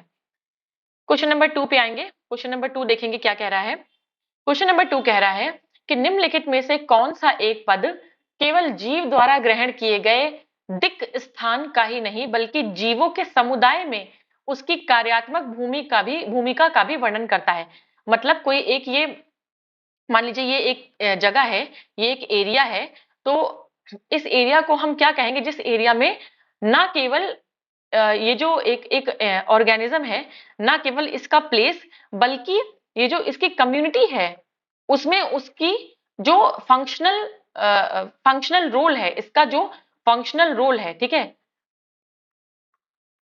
फंक्शनल रोल है जो इसका, ठीक है, जो इसकी कार्यात्मक भूमिका है ये भी बताता है। देखिए अगर केवल हमें पता होता ये एक जगह है, यहाँ पे ये ऑर्गेनिज्म रह रहा है, तो ये जगह क्या हो जाएगी, ये जगह हो जाएगी इसका हैबिटाट यानी कि आवास, इसको बोल देंगे हम हैबिटाट, ठीक है। लेकिन अब कह रहा है कि फंक्शनल रोल भी बता रहा है, एक्टिविटी भी बता रहा है, ना तो केवल इसके एरिया बता रहा है बस, बट इस ऑर्गेनिज्म का, इस जो जीव है उसके समुदाय में उसका जो क्या रोल है, फंक्शनल उसकी उसका क्या रोल है वो भी बता रहा है। तो अब इस एरिया को हम हैबिटाट नहीं बोलेंगे, अब इसको हम इसका क्या बोलेंगे, निश बोलेंगे। कुछ लोग नीके पढ़ते हैं, कुछ लोग निश पढ़ते हैं, वैसे निश ही इसका करेक्ट प्रोनाउंसिएशन है। इसको NICHE लिखते हैं लेकिन निश पढ़ते हैं, और इसको हम कहते हैं पारिस्थितिक कर्मता, ठीक है, पारिस्थितिक कर्मता इसे हम बोलते हैं, राइट, पारिस्थितिक कर्मता। चलिए नेक्स्ट क्वेश्चन पे आएंगे हम अपने, या इकोलॉजिकल निश, इकोलॉजिकल निश भी बोल सकते हैं, इकोलॉजिकल निश, ठीक है, इकोलॉजिकल निश इसको बोल सकते हैं, पारिस्थितिक कर्मता। तो मैंने थोड़ा सा आपको इंग्लिश में इसलिए बता दिया है कि एक तो जो लोग इंग्लिश मीडियम होंगे उनके लिए सही रहेगा, और दूसरा आप भी थोड़ा टर्मिनोलॉजीज को जानते चलिए। कभी कभी ये प्योर हिंदी में ना देकर इंग्लिश का ही ट्रांसलेशन हिंदी में करके ऐसे लिख के दे देता है, तो आप कंफ्यूज ना हो, राइट। नेक्स्ट क्वेश्चन पे आएंगे हम अपने। नेक्स्ट क्वेश्चन क्या कह रहा है, नेक्स्ट क्वेश्चन नहीं है, नेक्स्ट हमारा डायरेक्ट टॉपिक ही है। नेक्स्ट टॉपिक हम देखेंगे। इसमें बेसिकली आपको कैरिंग कैपेसिटी ही समझना था, वो आपने ग्राफ से और उससे समझ लिया है ऑलरेडी। तो अभी हम आ जाएंगे अपने नेक्स्ट सब टॉपिक पे जो कि है खाद्य श्रृंखला very very important, very very important. अगर इस टॉपिक से क्वेश्चन बनता है तो इससे क्वेश्चन बनने की संभावना, इस सब टॉपिक से क्वेश्चन बनने की संभावना पूरी पूरी है। इसे हम क्या बोलते हैं? इसे हम बोलते हैं, आपने पढ़ा होगा, बहुत पॉपुलर है, फूड चेन। ठीक है, चलिए फूड चेन हम पढ़ेंगे अच्छे से कि फूड चेन क्या होती है, क्या रोल होता है, और उससे रिलेटेड आए हुए पीवाईक्यूज भी हम देखेंगे। तो फूड चेन तो आप पहले समझ लीजिए, हालांकि मैंने कहा कि मैं नोट्स नहीं बताऊंगी, बट स्टिल थोड़ा इंपॉर्टेंट इंपॉर्टेंट जो टर्म्स हैं उनके बारे में आप जानते रहिए। खाद्य श्रृंखला विभिन्न प्रकार के जीवधारियों का एक ऐसा क्रम है जिससे किसी पारिस्थितिकी तंत्र में ऊर्जा का प्रभाव होता है। ठीक है, खाद्य श्रृंखला, देखिए हमारे इकोसिस्टम में हर एनिमल या हर ऑर्गेनिज्म, कह सकते हैं, एनिमल नहीं कहेंगे, ऑर्गेनिज्म जो है वो दूसरे ऑर्गेनिज्म पर डिपेंड होता है। ठीक है, हर एक ऑर्गेनिज्म, सिवाय किसके? सिवाय आपके प्रोड्यूसर्स के, जो आपके उत्पादक होते हैं। ठीक है, इन्हें उत्पादक बोलते हैं। उत्पादक को छोड़कर जितने भी आपके कंपोनेंट, जो भी ऑर्गेनिजम्स हैं, देखिए थोड़ा सा मेरा ना हिंदी उतना ज्यादा मतलब नहीं है, तो आप अगर मुझे कुछ नहीं आ रहा है तो आप उसको थोड़ा सा एडजस्ट कर लीजिएगा। हालांकि मैं पूरी कोशिश करती हूँ कि मैं उसका आपको ट्रांसलेशन पूरी तरीके से दे पाऊं, बट मेरा एम ये रहता है कि मैं आपको बाइलिंगुअल पढ़ाऊं, जिससे आपको टर्मिनोलॉजीज आप जानते चले और आपको प्रॉब्लम ना हो कभी। तो यस, प्रोड्यूसर्स को छोड़कर जितने भी आपके ऑर्गेनिजम्स हैं, जितने भी जीव हैं, चाहे प्लांट्स हो, चाहे एनिमल्स हो, चाहे इवन माइक्रो ऑर्गेनिजम्स हो, ठीक है, वो एक दूसरे पे डिपेंड रहते हैं अपने जीवन के लिए, अपने खाने के लिए, कह सकते हैं अपने लाइफ के लिए डिपेंड रहते हैं प्रोड्यूसर्स को छोड़ के, क्योंकि ये अपना खाना खुद बनाते हैं। आपको पता है इनके पास क्लोरोफिल होता है, और कुछ बैक्टीरिया भी ऐसे होते हैं जिनके पास सल्फर होता है, और दूसरी चीजें होती हैं, फोटो पिगमेंट होते हैं, लाइट पिगमेंट्स होते हैं, जिससे वो अपना खाना बना लेते हैं, वो अलग बात हो गई। बैक्टीरियाज में भी कुछ बैक्टीरियाज ऐसे होते हैं, फंगस में भी कुछ फंगस एसोसिएशन बना लेते हैं एल्गी के साथ, और फिर उनको एल्गी उनको खाना देता है और फंगस उनको सपोर्ट देते हैं, तो वो अलग चीज हो जाएगी। लेकिन प्रोड्यूसर जान लीजिए कि उत्पादक को छोड़कर बाकी सभी डिपेंड रहते हैं। तो क्या होते हैं कि इस डिपेंडेंसी के बेस पे, ये जो आपकी निर्भरता है, इसके बेस पे एक चेन बनती चली जाती है। ठीक है, और उस चेन में क्या होता है, जो एनर्जी होती है, जो ऊर्जा होती है, ठीक है, जो ऊर्जा होती है, वो एक लेवल से दूसरे लेवल, मैंने आपको ऐसे पिरामिड बताया था ना, pyramid, producer, consumer, primary consumer, secondary consumer, तो ये एक लेवल से दूसरे लेवल इस तरीके से एनर्जी ट्रांसफर होती रहती है। ठीक है, जैसे ये घास है, ये घास है, ठीक है, घास लगी है आराम से, घास खुद से उगी है, क्योंकि घास के पास क्लोरोफिल है, घास उत्पादक है, घास प्रोड्यूसर है। अब इस घास को कौन खाएगा? इस घास को खाएगा कौन? टिड्डा, ग्रास होपर। ग्रास होपर क्या है? प्राइमरी प्राइमरी कंज्यूमर या प्राथमिक उपभोक्ता जिसे हम बोलेंगे, प्राइमरी ऐसे लिखते हैं। ठीक है, तो अब इसने, टिड्डे ने घास खाई, तो घास से जो एनर्जी है वो टिड्डे में चली गई, टिड्डा घास खाएगा, उसने कुछ एनर्जी गेन की। अब इस टिड्डे को कौन खाएगा? इस टिड्डे को खाएगा मेढक, क्योंकि मेढक है सेकेंडरी कंज्यूमर। ठीक है, द्वितीयक उपभोक्ता, द्वितीयक उपभोक्ता आपको पता है कि वो प्राइमरी पे डिपेंड करते हैं। ठीक है, अब ये टिड्डे के अंदर, टिड्डे को खाने से जो भी एनर्जी थी टिड्डे के अंदर, वो किस में चली गई? मेढक में चली गई। अब इस मेढक को कौन खाएगा? इस मेढक को खाएगा स्नेक, यानी कि सांप। सांप क्या है? टर्शरी कंज्यूमर है। ठीक है, प्योर कार्निवोर है, मतलब केवल ये सेकेंडरी पे ही डिपेंड रहेगा अपने खाने के लिए। ठीक है, अब मेढक से जो एनर्जी थी वो सांप में चली गई। तो इस तरीके से जो एनर्जी है वो एक, ये लेवल 1 है, ये लेवल 2 है, ये लेवल 3 है, लेवल 4 है। एक लेवल से दूसरे, दूसरे से तीसरे, तीसरे से चौथे एनर्जी आपकी ट्रांसफर होती जा रही है। ठीक है, इसे ही कहते हैं हम ट्रांसफर ऑफ एनर्जी। ठीक है, इसका एक लॉ भी है, एक नियम भी है, जिसे मैं अभी आपको पढ़ाऊंगी। फिलहाल आप ये समझिए कि किस तरीके से एनर्जी का ट्रांसफर हो रहा है। तो इस तरीके से एक चेन सी ये बन गई है, एक चेन सी ये बन जाती है। ठीक है, इसे ही हम क्या कहते हैं? खाद्य श्रृंखला कहते हैं, या फूड चेन कहते हैं। राइट, इसे ही हम कहते हैं फूड चेन। ये आपने समझ लिया फूड चेन। अब आप यहाँ पर एक चीज और समझ लीजिए कि जब ये लेवल आप बनाएंगे, ठीक है, ये लेवल अभी वो चेन के फॉर्म में था, अभी मैं आपको पिरामिड के फॉर्म में ये बता रही हूँ।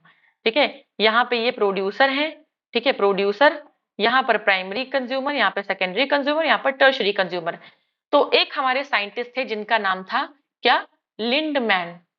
ठीक है, लिंडमैन इनका नाम था। तो लिंडमैन ने क्या कहा, इस जो आपका ये पिरामिड है एनर्जी का, ठीक है, एनर्जी का पिरामिड है, तो उन्होंने कहा कि जो इस, जो लेवल्स हम बनाते हैं, ठीक है, ये जो लेवल्स हम बनाते हैं पिरामिड ऑफ एनर्जी में, इसमें क्या होता है, जो एनर्जी होती है वो प्रोड्यूसर से प्राइमरी कंज्यूमर, फिर सेकेंडरी कंज्यूमर, फिर टर्शरी कंज्यूमर जाती है, लेकिन पूरी एनर्जी नहीं जाती है। जैसे यहां पर आपकी 1000 किलो कैलोरी एनर्जी इस प्लांट ने प्रोड्यूस की। उस 1000 किलो कैलोरी को खाया किसने? प्राइमरी कंज्यूमर ने। लेकिन उसके पास कितना पहुंचेगी? लिंडमैन के लॉ के अनुसार, लिंडमैन के नियम के अनुसार केवल 10% एनर्जी जो है वो अगले लेवल पे पहुंचेगी। इसे ही हम 10% लॉ ऑफ लिंडमैन कहते हैं, या 10% का नियम, लिंडमैन का 10% का नियम इसे हम कहते हैं। वेरी वेरी इंपॉर्टेंट है, स्टार मार्क कर लीजिएगा, बहुत ज्यादा ये इंपॉर्टेंट क्वेश्चन है। तो यहां से 1000 किलो कैलोरी एनर्जी थी, 10% इसका जब आप निकालेंगे 1000 का, जब 10% निकालेंगे तो यहाँ पर आपके पास कितना बचा? ये हो जाएगा आपका 100 किलो कैलोरी। ठीक है, 100 किलो कैलोरी ही अगले लेवल पहुंचेगा। उसके बाद अगले लेवल पे फिर इसका 10%, 100 का 10% पहुंचेगा। ठीक है, इस तरीके से 100 का 10% पहुंचेगा, मतलब 10 किलो कैलोरी। तो 10 किलो कैलोरी आपके सेकेंडरी कंज्यूमर के पास पहुंचेगी। फिर उसके बाद 10 का भी 10% अगले लेवल पे जाएगा। ठीक है, यानी कि 1 किलो कैलोरी आपके कहां पहुंचेगी? टर्शरी कंज्यूमर, जो टॉप कार्निवोर्स हैं, जो केवल मांस पे ही जिंदा रहते हैं, उनके पास कितनी पहुंचेगी? सबसे कम एनर्जी पहुंचेगी। राइट, तो ये था 10% लॉ ऑफ लिंडमैन और फूड चेन। और ये भी याद रखिएगा, जब बहुत सारी फूड चेन, ये तो आपने एक देख ली फूड चेन, ये घास बकरी वाली, ऐसी ही फिर क्या होगा कि बीच में आ जाएगा, मेढक को कोई और खा लेगा, टिड्डे को कोई और खा लेगा, सांप को कोई और खा लेगा। इस तरीके से कई सारी फूड चेन जब आपस में मिल जाती हैं तो बन जाता है क्या? आपका फूड वेब, जिसे हम खाद्य जाल बोलते हैं। ठीक है, खाद्य जाल बोलते हैं। और यस, जो ये फूड चेन होती है, इसमें जो एनर्जी का ट्रांसफर होता है वो यूनिडायरेक्शनल होता है। ठीक है, ये याद रखिएगा, यूनिडायरेक्शनल होता है। यूनिडायरेक्शनल का मतलब क्या होता है? एक दिशीय होता है। एक दिशीय होता है, मतलब एक दिशा में होगा। इधर से इधर जा रही है तो इधर ही जाएगी, इधर से इधर वापस नहीं आएगी। ठीक है, चलिए, तो मैंने आपको सब बता ही दिया ऑलरेडी। चलिए आएंगे हम अपने क्वेश्चंस पे। अगेन, अगर आपको नोट्स भी पढ़ने हैं तो आप कमेंट करके जरूर बताएं। और आगे अब हमारी सारी ही घटना चक्र, आप बिल्कुल चिंता मत करिए, सब हिंदी मीडियम में ही रहेंगी। राइट, चलिए क्वेश्चन हम देखेंगे। हमारे क्वेश्चंस, काफी लंबा एक्सप्लेनेशन था इसका। क्वेश्चन नंबर 1 पे आएंगे हम। क्वेश्चन नंबर 1 क्या कह रहा है? एक घास स्थलीय पारिस्थितिकी तंत्र के खाद्य श्रृंखला में विभिन्न घटकों का सही क्रम है।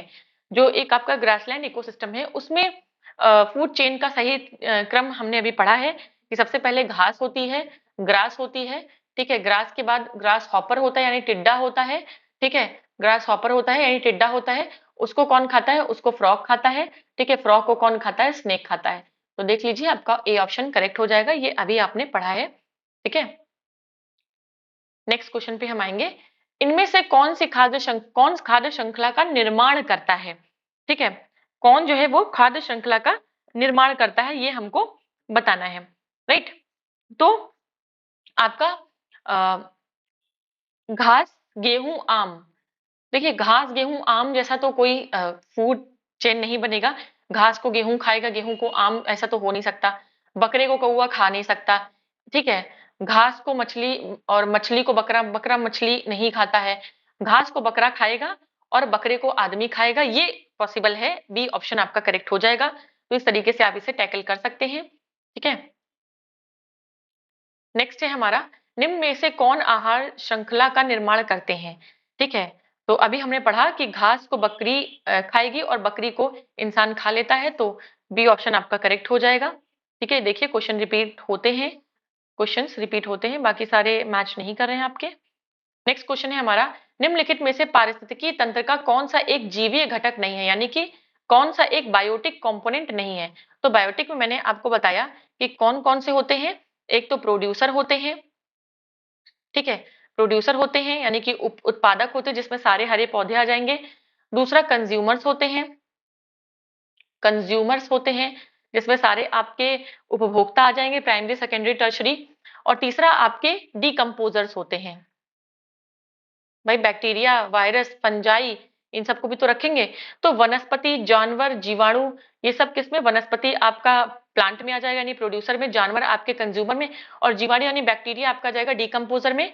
ठीक है, तो इस तरीके से जो वायु है, जो एयर है, वो आपका एबायोटिक कंपोनेंट है, ना कि बायोटिक कंपोनेंट है। याद रखिएगा, आपके तीन ही बायोटिक कंपोनेंट हैं, तीन तरीके के, producer, consumer and decomposers. Right, next question पे आएंगे हम अपने क्वेश्चन नंबर 5 पर। राइट, पारितंत्रों में खाद्य श्रृंखलाओं के संदर्भ में निम्नलिखित कथनों पर विचार कीजिए। विचार करना है कि एक खाद्य श्रृंखला उस क्रम का निदर्शन करती है जिसमें जीवों की एक श्रृंखला दूसरे से आहार के द्वारा पोषित होती है। तो बिल्कुल ये बात बिल्कुल सही है कि खाद्य श्रृंखला उस क्रम को दिखाती है जिसमें जीवों की एक श्रृंखला एक दूसरे से आहार के द्वारा पोषित होती है। ये स्टेटमेंट आपका बिल्कुल सही है। दूसरा है, खाद्य श्रृंखला एक जाति की समष्टि के अंतर्गत पाई जाती है। बिल्कुल नहीं, ऐसा जरूरी नहीं है कि फूड चेन एक ही पॉपुलेशन, एक ही स्पीसीज में पाई जाए। ठीक है, आप देखेंगे कि घास है, घास के बाद वो फिर आपका टिड्डा, टिड्डे की अलग कम्युनिटी है। ठीक है, टिड्डा, टिड्डे के बाद आपकी बकरी की अलग कम्युनिटी है, या जो मेढक है उसकी अलग कम्युनिटी है। तो ऐसा नहीं कि एक ही, मतलब मेढक एम्फीबियंस है तो एम्फीबियंस में ही खाद्य श्रृंखला हो, ऐसा जरूरी नहीं है। स्टेटमेंट आपका गलत हो जाएगा। और खाद्य श्रृंखला उस प्रत्येक जीव की संख्याओं का जो दूसरों के द्वारा खाई जाती है निदर्शन करती है। नहीं, ऐसा नहीं है, प्रत्येक जीव की संख्या का निदर्शन नहीं है। ये एक श्रृंखला है जिसमें जो आहार है वो आहार एक स्थान से दूसरे स्थान पर एक एनिमल या एक ऑर्गेनिज्म से दूसरे ऑर्गेनिज्म तक जाता है और एनर्जी का फ्लो होता है। ठीक है, तो इस तरीके से आपका केवल स्टेटमेंट 1 करेक्ट होगा और 2 और 3 आपके बिल्कुल भी करेक्ट नहीं होंगे। राइट, चलिए नेक्स्ट क्वेश्चन पे हम आएंगे। नेक्स्ट क्वेश्चन देखेंगे क्या कह रहा है। एक पारिस्थितिकीय तंत्र में यानी इकोसिस्टम में निम्नलिखित में से कौन प्राथमिक उपभोक्ता है, यानी कि प्राइमरी कंज्यूमर है। देखिए, प्राइमरी कंज्यूमर है, यस कंज्यूमर है। प्राइमरी कंज्यूमर कौन होते हैं? वो जो पूरी तरीके से डिपेंड होते हैं किस पे? प्रोड्यूसर्स पे। प्रोड्यूसर कौन? उत्पादक। ठीक है, उत्पादक कौन? जितने भी हरे प्लांट हैं। तो कुल मिलाकर जितने भी शाकाहारी हैं वो प्राइमरी कंज्यूमर हैं। ठीक है, लॉजिक समझिए। तो शाकाहारी, देखिए हिरन शाकाहारी है आपका, चींटी जो है वो भी आपकी, चींटी को शाकाहारी में, चलिए अच्छा और देखते हैं ऑप्शन। लोमड़ी बिल्कुल शाकाहारी नहीं होती, बाघ बिल्कुल भी शाकाहारी नहीं होता, हमें पता है। अब यहाँ पर हम फंस गए हैं क्योंकि दो आपका तीन, तीन चार और तीन, ये तो गलत हो जाएगा। और यहाँ पर ऑप्शन है 1 और 2। बट चींटी, हमने देखा है कि चींटी कई बार कॉकरोच भी मरा होता है तो चींटियों का वहां पर झुंड लग जाता है। तो चींटी पूरी तरीके से सही होना नहीं चाहिए कि वो वेजिटेरियन ही होती है। लेकिन हाँ, अब ऑप्शन में आपके है तो आपको ये करेक्ट करना पड़ेगा। और लेकिन मेरे हिसाब से चींटी पूरी तरीके से शाकाहारी तो नहीं होती, मतलब केवल प्राइमरी कंज्यूमर पर डिपेंड करती हो, ऐसा ऐसा नहीं है। बट ये ऑप्शन आप टिक करेंगे अगर ऐसा क्वेश्चन आ जाएगा तो। एलिमिनेट करके आप इसे कर सकते हैं, या तो ये क्वेश्चन डिलीट होगा। राइट, और अ, अ, चींटी जो है वो डीकम्पोजर है और तथा प्राथमिक उपभोक्ता। अच्छा, चींटी जो है वो आपका डीकम्पोजर और प्राइमरी कंज्यूमर दोनों की श्रेणी में आती है। ठीक है, चलिए डिकम्पोजर भी है भाई, कॉकरोच वगैरह मर जाता है या कोई चीटा बड़ा मर जाता है तो चींटी वहां पर आ जाती है ना, तो एक तरीके से डिकम्पोज करती हैं। तो आप यहाँ से याद रखिएगा कि प्राइमरी कंज्यूमर और डिकम्पोजर दोनों के कैटेगरी में हम चींटी को रखते हैं। क्वेश्चन नंबर 7 है आपका, कुछ कारणोंवश यदि तितलियों की जाति यानी की संख्या में बड़ी गिरावट हो जाए तो इसके संभावित परिणाम क्या हो सकते हैं। ठीक है, अगर तितलियों की संख्या में अचानक से कमी आ जाए तो क्या हो सकता है। तो ऑप्शन है कि कुछ पौधों के परागण पर प्रतिकूल प्रभाव पड़ सकता है, मतलब जो कुछ प्लांट ऐसे हैं जिनके पॉलिनेशन पे एडवर्स इफेक्ट पड़ सकता है। तो बिल्कुल देखिए, तितलियां जो है वो एक बहुत अच्छा जो है पॉलिनेशन का एजेंट होती हैं। ठीक है, पॉलिनेशन का मतलब पता है ना, पौधों पे परागकण होते हैं जिनको कीट पतंगे जब उस फ्लावर का जो रस होता है वो जब उसे पी रहे होते हैं तो उनके पैरों में चिपक जाते हैं ये परागकण, और फिर वो जब दूसरे पेड़ पर जाकर बैठते हैं तो इस तरीके से क्रॉस होता है और जो है पॉलिनेशन हो जाता है और इस तरीके से नया प्लांट बन जाता है और नया फ्लावर बन जाता है, उनमें क्रॉस हो जाता है, राइट। एक तरीके से रिप्रोडक्शन हो जाता है। क्योंकि बिल्कुल ये बिल्कुल बात सही है, अगर तितलियां गिर जाएंगी तो कुछ पौधों के पॉलिनेशन में, और ये हर पौधे का बहुत सारे ऐसे पौधे हैं जिनके पॉलिनेशन का एक अलग अलग स्पेसिफिक कह सकते हैं इंसेक्ट है या स्पेसिफिक बटरफ्लाई है, उसका परागण उसी से ही होगा। तो अगर वो तितली नहीं रहेगी तो वो प्लांट भी अपने आप धीरे धीरे खत्म हो जाएगा। तो ये प्रतिकूल प्रभाव पड़ता है। नेक्स्ट है, कुछ कृषि पौधों में कवकीय संक्रमण प्रचंड रूप से बढ़ सकता है। तो देखिए कवक संक्रमण का तितलियों के ना रहने से कोई लेना देना नहीं है। इस कारण बर्रों, मकड़ियों और पक्षियों की कुछ प्रजातियों में की समष्टि में गिरावट हो सकती है। तो बिल्कुल हो सकती है। बर्रों यानी कि कह सकते हैं कि वैस्प यानी जो बरैया जिसे हम कहते हैं, मकड़ी, क्योंकि ये सब क्या है, ये सब सेकेंडरी कंज्यूमर हैं, ठीक है। और तितली जो है वो प्राइमरी कंज्यूमर है, क्योंकि वो जो फूल होता है, फूल का रस पीती है और उस पे ही जिंदा रहती है। तो ये सब जो है कुछ पक्षी, इनके इनकी संख्या में गिरावट हो सकती है, क्योंकि ये डिपेंड करते हैं डायरेक्टली बटरफ्लाई पे, जो लोग डिपेंड करते हैं, ठीक है। तो ये आपका हो सकता है। तो 1 और 3 आपका सही है। दो सेकंड जो है ऑप्शन वो आपका बिल्कुल भी सही नहीं है, ठीक है। कारण मैंने आपको बता दिया है, राइट। क्वेश्चन नंबर 8 है, खाद्य श्रृंखला यानी कि फूड चेन में मानव क्या है। तो मानव आपका हम देखेंगे कि किस कैटेगरी में ह्यूमन आता है आपका। तो मानव आपका जो है, आप कहेंगे प्राइमरी कंज्यूमर, प्राथमिक, तो आपको पता है कि वो केवल शाकाहारी होते हैं, ठीक है। तो ऐसा तो नहीं कि मनुष्य केवल शाकाहारी है। और सेकेंडरी कंज्यूमर, भाई ये मांसाहारी होते हैं, तो ऐसा भी नहीं है। तो प्राइमरी और सेकेंडरी दोनों में रख देंगे। निर्माता यानी प्रोड्यूसर में तो हम बिल्कुल नहीं रखेंगे, क्योंकि हम अपना खाना खुद नहीं बनाते हैं, हम तो प्लांट्स पे और दूसरे एनिमल्स पे डिपेंड करते हैं। तो डी ऑप्शन आप कर सकते हैं टिक, ठीक है। डी ऑप्शन आपका ठीक है होगा। नेक्स्ट है, समुद्री वातावरण में प्रमुख प्राथमिक उत्पादक कौन होते हैं। एक जो आपका मरीन इन्वायरमेंट है उसमें प्राइमरी प्रोड्यूसर्स कौन कौन से कौन होते हैं। तो याद रखिएगा कि जो फाइटोप्लैंक्टॉन्स होते हैं, ठीक है, फाइटोप्लैंक्टॉन्स इन्हें हम बोलते हैं फाइटोप्लैंक्टॉन्स, ठीक है। फाइटोप्लैंक्टॉन्स जो होते हैं, तैरते हैं, ये पानी में तैरते रहते हैं, छोटे छोटे पेड़। तो वो जो है उत्पादक होते हैं समुद्र के इकोसिस्टम में, यानी कि ओशन इकोसिस्टम में, ऐसी इकोसिस्टम में आपके फाइटोप्लैंक्टॉन्स जो होते हैं वो उत्पादक होते हैं, क्योंकि इनके पास क्लोरोफिल होता है, ये खाना बनाते हैं, ठीक है। इसलिए ये होते हैं आपके प्राथमिक उत्पादक। नेक्स्ट पे आएंगे हम, क्वेश्चन नंबर 10 देखेंगे क्या कह रहा है। क्वेश्चन नंबर 10 कह रहा है, पारिस्थितिकी तंत्र के जैविक घटकों में कौन उत्पादक घटक है। उत्पादक कह रहा है कि प्रोड्यूसर कौन है। तो हमें पता है जितने भी हरे पौधे हैं वो क्या है, प्रोड्यूसर हैं, ठीक है। हरे पौधे सारे आपके प्रोड्यूसर होंगे। नेक्स्ट है, प्रथम पोषक स्तर के अंतर्गत आते हैं, यानी कि जो फर्स्ट ट्रॉफिक लेवल है, ये जो मैंने आपको पिरामिड बताया था इसमें जो ये लेवल बताए थे, तो ये फर्स्ट लेवल है, ये सेकंड ट्रॉफिक लेवल है, ये थर्ड ट्रॉफिक लेवल है, ये फोर्थ ट्रॉफिक लेवल है, ठीक है। तो इसमें जो प्रथम पोषक स्तर पे कौन आएगा, तो हमें पता है कि सबसे पहले नीचे कौन आते हैं, प्रोड्यूसर आते हैं। जब वो खाना बनाएंगे, जब पेड़ पौधे सारे हरे पौधे, जितने भी हरे पौधे हैं वो प्रोड्यूसर में आते हैं। जब वो खाना बनाएंगे तभी ऊपर तक लोग खाएंगे और वो एनर्जी मिलेगी। तो हरित पादप जो है वो पहले ट्रॉफिक लेवल यानी कि प्रथम पोषक स्तर पे आते हैं, ठीक है। प्रथम पोषक स्तर पर आपके हरे पौधे आते हैं। क्वेश्चन नंबर 12 है आपका, जैविक और अजैविक संगठकों के मध्य बिचौलिए का काम कौन करते हैं, ठीक है। यानी कि बायोटिक एंड एबायोटिक के बीच में एक कड़ी का काम कौन करता है, ठीक है। तो बताना है आपको, इंटरमीडिएटरीज के बीच तरह कौन कौन काम करता है। तो देखिए आपका परजीवी यानी कि पैरासाइट होता है, बता दूं मैं आपको। वियोजक का मतलब होता है डीकंपोजर।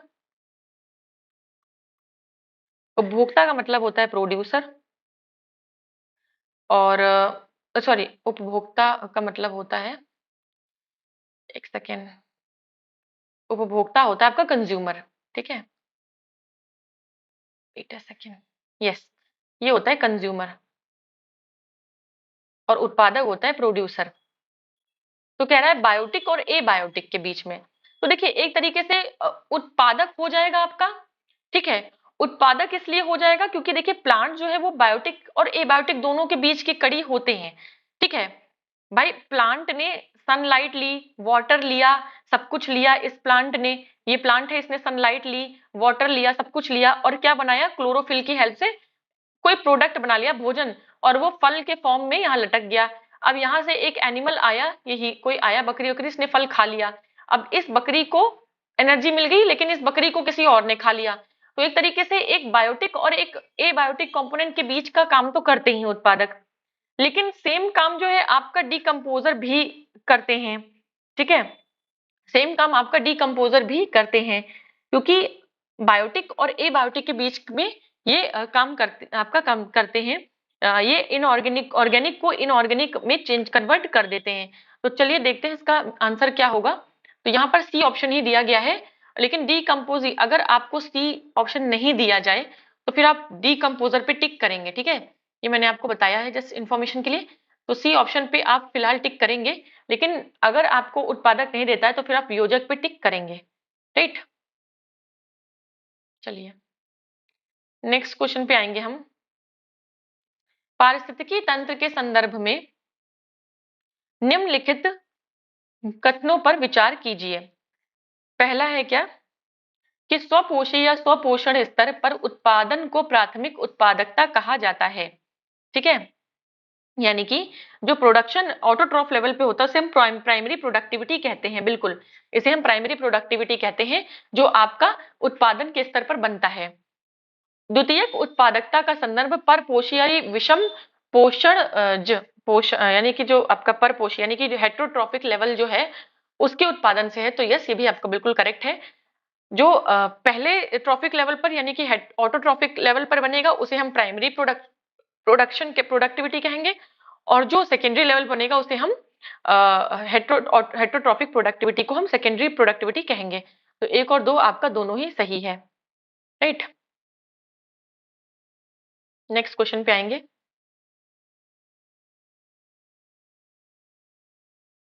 ये देखिए, जैविक घटक को स्वपोषक घटक और परपोषित संगठक के बीच में डिवाइड किया गया है। ठीक है, ये सब मैंने आपको बताया एनर्जी फ्लो कैसे होता है। क्वेश्चन नंबर 14 पे आएंगे। क्वेश्चन नंबर 14 आपका क्या कह रहा है, निम्नलिखित युग्मों में से कौन सही सुमेलित है। ठीक है, सुमेलित कौन सा है ये हमें बताना है। पर्वत सर्वाधिक स्थायी पारिस्थितिकी तंत्र नहीं, हमने पढ़ा था कि जो ओशियन का इकोसिस्टम है वो सबसे बड़ा और सबसे स्टेबल होता है, तो ये गलत हो जाएगा। अजैविक अवयव जीवाणु, जीवाणु तो एक जैविक अवयव एक बायोटिक कंपोनेंट है, तो ये गलत हो जाएगा। हरे पौधे पारिस्थितिकी तंत्र और वर्षा ग्लोबल वार्मिंग, देखिए वर्षा ग्लोबल वार्मिंग ऐसा कुछ नहीं है कि वर्षा से ग्लोबल वार्मिंग होती है। ग्लोबल वार्मिंग तो हमारा टेम्परेचर इंक्रीज होने की वजह से होता है। तो हरे पौधों का संबंध पारिस्थितिकी तंत्र यानी इकोसिस्टम से है, ये आपका बिल्कुल सही हो जाएगा। नेक्स्ट क्वेश्चन पे आएंगे हम। पारिस्थितिकी तंत्र में या पारितंत्र में खाद्य श्रृंखलाओं के संदर्भ में निम्नलिखित में से किस प्रकार का या किस प्रकार के जीव अपघटक जीव कहलाते हैं यानी डीकम्पोजर होते हैं। तो देखिए, आपके वायरस, फंगाई और बैक्टीरिया यानी विषाणु, जीवाणु, कवक, ये तीनों ही आपके डीकम्पोजर की कैटेगरी में आते हैं, याद रखिएगा। माइक्रो ऑर्गेनिज्म, ओके, आपका वायरस जो है वो नहीं आएगा यहाँ पे, तो ये थोड़ा सा यहाँ पर माइक्रो ऑर्गेनिज्म के चक्कर में ये हुआ। ठीक है, माइक्रो ऑर्गेनिज्म चूंकि तीनों है, तीनों ही सूक्ष्म जीव हैं, विषाणु भी, कवक भी और जीवाणु भी, लेकिन विषाणु नहीं होना चाहिए यहाँ पे बिल्कुल, क्योंकि विषाणु किसी होस्ट की बॉडी के बाहर तो डेड होते हैं ना। विषाणु क्या होता है, लिविंग और नॉन लिविंग के बीच की कड़ी होते हैं, जीवित और निर्जीव और सजीव के बीच की कड़ी होते हैं वायरस या विषाणु। ठीक है, तो इस हिसाब से आपका कवक और जीवाणु करेक्ट हो जाएगा, और विषाणु आपका नहीं होगा, क्योंकि आउटसाइड दी होस्ट बॉडी ये तो डेड रहते हैं। Right, outside the host body ये डेड रहते हैं। क्वेश्चन नंबर 16 पे आएंगे। निम्नलिखित में से कौन सा एक आहार श्रृंखला का सही क्रम है। सही क्रम हमें बताना है। देखिए, डायटम्स होते हैं, डायटम्स को क्रस्टेशियंस खाते हैं, क्रस्टेशियंस को हेरिंग। ठीक है, अब देखिए, डायटम्स आपके जो है आर्थ्रोपोडा में होते हैं, ये आर्थ्रोपोडा क्लास के आपके फाइलम के मेंबर हैं। ठीक है, आर्थ्रोपोडा में डायटम्स होते हैं आपके क्रस्टेशियंस, आर्थ्रोपोडा में भी अगर क्लास पूछे, ठीक है, तो क्रस्टेशियंस में होते हैं ये। ठीक है, क्रस्टेशियंस में होते हैं। उसके बाद ठीक है, डायटम्स डायटम्स होते हैं, डायटम्स को क्रस्टेशियंस सॉरी खाते हैं, डायटम्स को क्रस्टेशियंस खाते हैं। ठीक है, डायटम्स दूसरे क्लास में होते हैं, इनको क्रस्टेशियंस खाते हैं, और क्रस्टेशियंस को हेरिंग हेरिंग फिश होती है। ठीक है, ठीक है। डायटम्स एक्चुअली डायटम्स के पास क्या होते हैं, ये डायटम्स जो है वो आपके इसमें ग्रीन क्लोरोफिल होता है। ये प्लांट होते हैं एक्चुअली, ये आर्थ्रोपोड नहीं होते हैं, ये प्लांट होते हैं। आर्थ्रोपोड में कंफ्यूज हो गई, ये आपके क्रस्टेशियंस जो होते हैं ना, ये आर्थ्रोपोड्स होते हैं, ये आर्थ्रोपोड्स होते हैं। और इनमें जो क्रस्टेशिया क्लास होती है, क्रस्टेशिया का एक मेंबर आपको बता दूं, आपने पढ़ा होगा, कुछ लोगों ने खाया भी होगा, प्रॉन, जिसे हम झींगा कहते हैं। ठीक है, झींगा कहते हैं, तो ये क्रस्टेशिया में आता है, क्रस्टेशिया आर्थ्रोपोडा में आता है। ठीक है, डायटम में क्लोरोफिल होता है। ठीक है, क्लोरोफिल होता है, वो अपना खाना खुद बनाते हैं। फिर डायटम्स को क्रस्टेशियंस खाते हैं, क्रस्टेशियंस किस फाइलम में, आर्थ्रोपोडा में आते हैं। और क्रस्टेशियंस को कौन खाता है, हेरिंग फिश खाती है।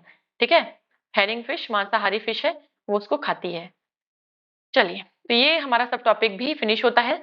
अब हम पढ़ेंगे फ्लो ऑफ एनर्जी, यानी कि ऊर्जा का प्रवाह। मैंने सोचा तो था कि मैं आपको एक एक टॉपिक पूरे एक वीडियो में करा दूंगी, पर इसमें जो टॉपिक्स है ना, उसके अंदर कई सब टॉपिक्स हैं, राइट।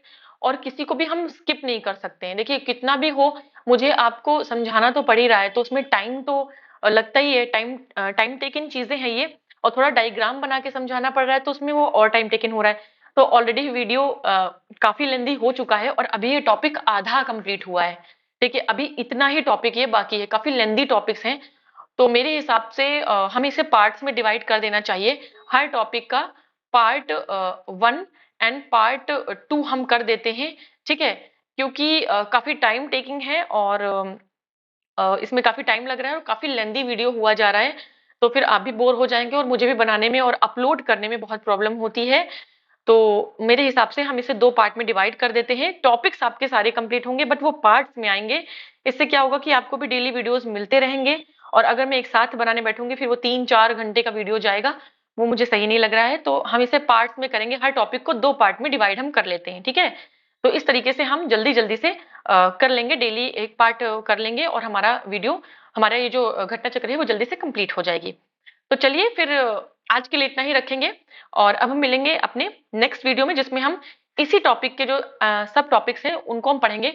अभी इसमें फ्लो ऑफ एनर्जी है, पिरामिड है, और आपका